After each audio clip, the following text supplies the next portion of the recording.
ఇంటి దగ్గర నుంచి యాకోబు బయలుదేరాడు. బయలుదేరాక అమ్మ చెప్పిందిగా, పోరా మేనమామ ఇంటికి, అక్కడికి వెళ్ళి నువ్వు వివాహం చేసుకుని అక్కడే ఉండని చెబితే వెళ్ళాడు కదా.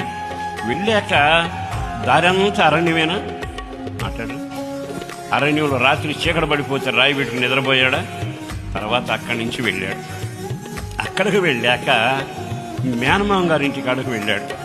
ఆ మేనమామ గారింటి కాడ మందలను కాస్తానంటే కాయమన్నాడు.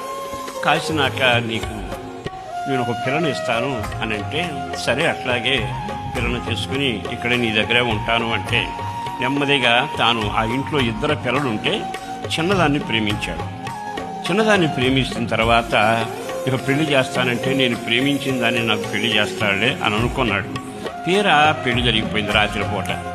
తెల్లారు లేచినాక మామగారు దగ్గరకు వచ్చి, మామగారు నేను పడ్డా ప్రయాస ఇన్ని సంవత్సరాలు కష్టపడ్డాను, పెళ్లి చేస్తానన్నావు కదా, నేను ప్రేమించిన భార్యను అంటే రాజును నాకు ఇవ్వాలి కదా, నువ్వు ఇప్పుడు లేని ఇచ్చావుగా.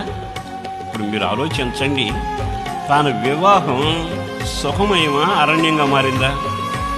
మీరు బాగా ఆలకించండి. అరణ్యం అంటే ఎక్కడో కాదు. ఆ మాంగారుని చూసి అల్లుడు ఒకరోజు ఒక మాట అన్నాడు.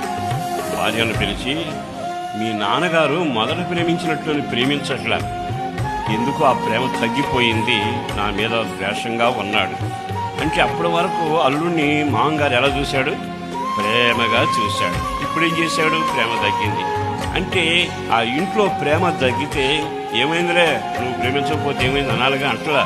అంటే అర్థం ఏంటంటే, ప్రేమ లేని చోట అరణ్యం ఉంటుంది. నీ భర్త నిన్ను ప్రేమించకపోతే, నీ భార్య నిన్ను ప్రేమించకపోతే, నీ పిల్లలు నిన్ను ప్రేమించకపోతే, దేవుడు నిన్ను ప్రేమించకపోతే బ్రతుకంత అరణ్యమే. అంటే మాంగారి ప్రేమ కరువైంది, ఆ ఇంట్లో అరణ్యం. పెళ్లి జరిగింది, బ్రతుకు అరణ్యం. జీతం 10 సార్లు మార్చాడు, అరణ్యం. 2 దీవెనలు ఉన్నాయి అనుకుంటున్నాడు, నాకు సంఘం ఉంది, సహవాసం ఉంది, భక్తి ఉంది, ప్రార్థన ఉంది అనుకుంటున్నాడు, కానీ అరణ్యమేగా. ఇంకా కొంచెం ముందుకు వెళితే అరణ్యపు అనుభవాలు తేటగా మనకు కనబడుతూనే ఉన్నాయి.